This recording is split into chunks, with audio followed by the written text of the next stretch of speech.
Were conducted 52 years ago here at Fort Gibson, Oklahoma, when both my great-grandmother Phyllis Pettit and her brother Johnson Thompson were in their 80s, part of a federal writers project.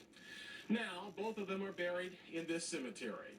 But after I read their words, I was set on a mission to find out how my family became slaves of the Indians. I learned that beginning with the administration of George Washington, it was the policy of the U.S. government to civilize the Indians by teaching them modern farming techniques. To adopt agricultural practices that patterned after the whites, and one of those in the South was slave trade. I don't ever talk about it very much because I think it's a very shameful part of Cherokee history, and so I've purposely avoided involving myself in that whole issue. While the current chief may be ashamed, at the Cherokee Museum today are slave bills of sale, including one for 3 slaves bought in 1841 by then Principal Chief John Ross. The chief and his brother Lewis were among the biggest slaveholders in the tribe. Indeed, many of my mother, Kathleen's ancestors, the Rosses, were owned by the chief's family. They were Southerners. They adopted Southern institutions, Southern dress, Southern black slavery. But one characteristic they did not like was Southern greed for their land.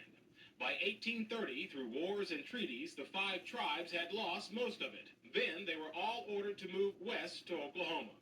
4 of the tribes left, but the Cherokees took their case to the U.S. Supreme Court and won. At least they won the lawsuit.